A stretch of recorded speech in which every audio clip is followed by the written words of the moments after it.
The Young and the Restless, Audra and Nate give updates on their relationship. Lily watches Kane's video, and Nick tries to help Phyllis. At Crimson Lights, Audra complains to Sally that Nate called her a liar and believed Claire. Sally's sorry. She learns Nate was suspicious about Audra's deal with Victor, and, rightly, accused her of not giving him straight answers. Sally points out Audra wasn't completely honest with him.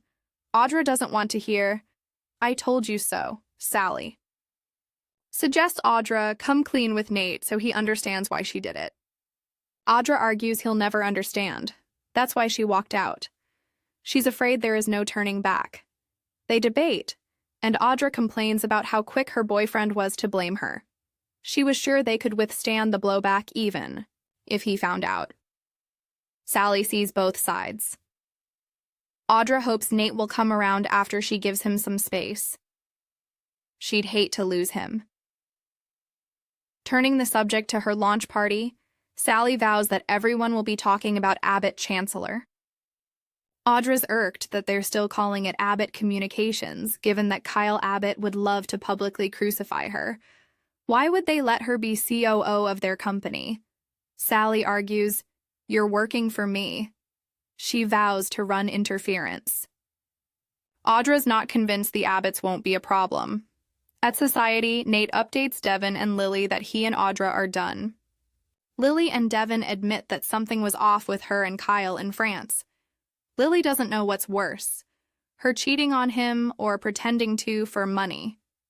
Nate tells her about the kiss back here in Genoa City. Devin thinks Nate's ex is still trying to get back in good with Victor. He hopes his cousin won't let her off the hook. Devin and Lily continue to crab about Audra's deal with the devil and warn Nate not to give her another opportunity to betray him. Nate argues that Kyle may have made this whole story up.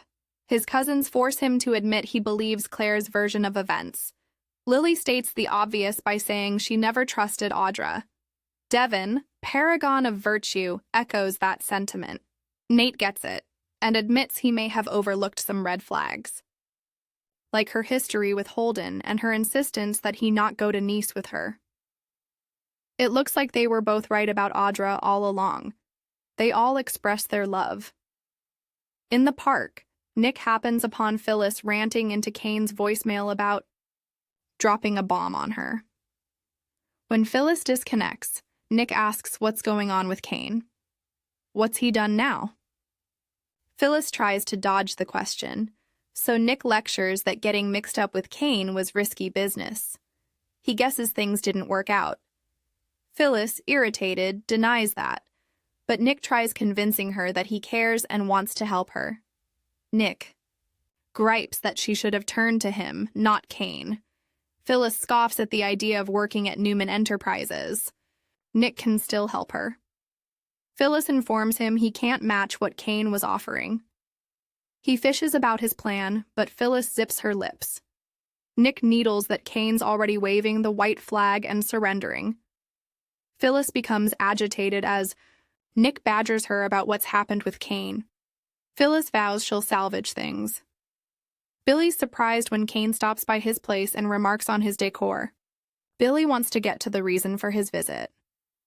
Kane asks where his loyalties lie. Billy bristles, and they spar verbally as he tells Kane that Phyllis told him he was out. Kane chuckles and relays that he's not moving forward with his original intentions. Billy doesn't buy it. Kane insists his decision is on the level. Newman, Jabot, and Chancellor are all safe. He's not up to the battle anymore. Billy guesses something dramatic happened.